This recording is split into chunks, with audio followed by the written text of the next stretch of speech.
లైబ్రరీలకు మంచి రోజులొచ్చాయి. ఇంతకాలం పుస్తకాలను భద్రపరచడంలో అశ్రద్ధ వహించాయి గత ప్రభుత్వాలు. తాజాగా సర్కార్ తీసుకుంటున్న చొరవతో గ్రంథాలయ శాఖ సీరియస్ గా దృష్టి పెట్టింది. పురాతన పుస్తకాలను డిజిటలైజేషన్ చేయడంతో పాటు పాఠకుల్ని పెంచుకునేందుకు లైబ్రరీల్లో వసతులు పెంచేందుకు నడుం బిగిస్తున్నారు.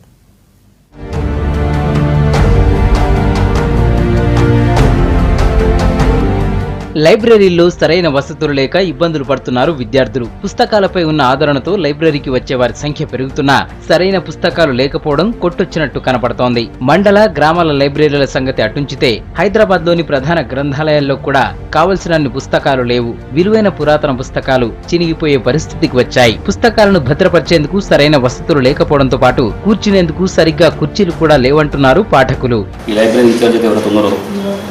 ఆఫీస్ ఇన్ఛార్జ్ ఎవరు వాళ్ళు పర్ఫెక్ట్గా నా దృష్టిలో అంటే వస్తున్నారు. ఇంకా పర్ఫెక్ట్నెస్ అంటే టైం మెయింటెనెన్స్ తీసుకుంటాం. 8 to 11 అవే పాత పుస్తకాలు ఉంటుంది తప్ప మళ్ళీ కొత్త పుస్తకాలు తీసుకొచ్చి పెట్టినట్టు ఏం కనపడతలేదు. పబ్లిక్ నుంచి సెస్ ద్వారా వసూలు చేస్తున్నారు. దాన్ని సద్వినియోగపరిచి ఇంకా మరిన్ని పుస్తకాలు తీసుకొచ్చి పిల్లలకు పాఠకులకు ఉపయోగపడాలని నేను అభ్యసిస్తున్నాను. నేను రెగ్యులర్గా లైబ్రరీకి వస్తూ ఉంటాను. కాకపోతే రకరకాల పుస్తకాలు ఉండాల్సినటువంటి గ్రంథాలయాలలో చాలా మటుకు పుస్తకాల కొరత ఉంది.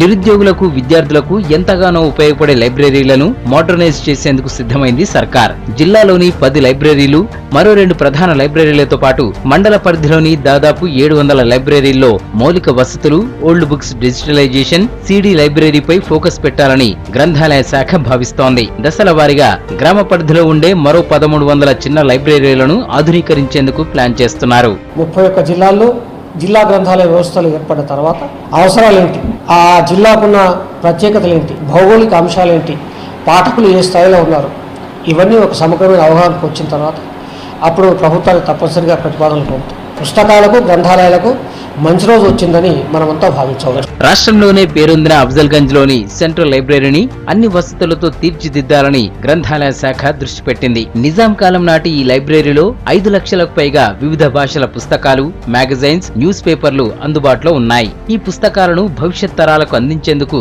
గ్రంథాలయంలో కంప్యూటరైజేషన్, నెట్వర్కింగ్ ను ఇప్పటికే అందుబాటులోకి తెచ్చింది గ్రంథాలయ శాఖ. త్వరలోనే పూర్తి స్థాయిలో ఇంట్లోనే కూర్చొని లైబ్రరీ బుక్స్ ని చదివే దిశగా ప్లాన్ చేస్తున్నారు అధికారులు. 100 ఏళ్ల నాటి బుక్స్ నే డిజిటలైజేషన్ చేస్తూ ఉండగా ఇక్కడ హిందీ, ఇంగ్లీష్, తెలుగు, ఉర్దూ, పర్షియన్ భాషల్లోని రేర్ పుస్తకాలు మరెక్కడా లేనివి ఉండడంతోనే ఇక్కడికి వచ్చేవారి సంఖ్య ఎక్కువగా ఉంటుందంటున్నారు. స్టేట్ సెంట్రల్ లైబ్రరీ భారతదేశంలో టాప్ 10 లైబ్రరీస్ లో 7వ స్థానంలో ఉంది. ఈ భవనం ఎప్పుడో 100 ఏళ్ల క్రితం కట్టింది. హెరిటేజ్ బిల్డింగ్ గా దీని గుర్తింపు కూడా వచ్చింది. ఈ భవనాన్ని రక్షించాలి, భవనాల్లో ఉన్న పుస్తకాలను రక్షించాలి. దానికి డిజిటలైజ్ చేయడం ఒకటి, రెండవది ఉన్న పుస్తకాలను జాగ్రత్తగా భద్రపరచడం ఒకటి. మరి దిశగా ప్రభుత్వ సహకారం ఇంకా అవసరం. లైబ్రరీల అవసరం ఎంతగానో ఉన్నందున మౌలిక వసతులు కల్పిస్తున్న ప్రభుత్వం లైబ్రరీలోని ఖాళీలను కూడా భర్తీ చేస్తే నిరుద్యోగులకు ఉద్యోగాలు వస్తాయంటున్నారు.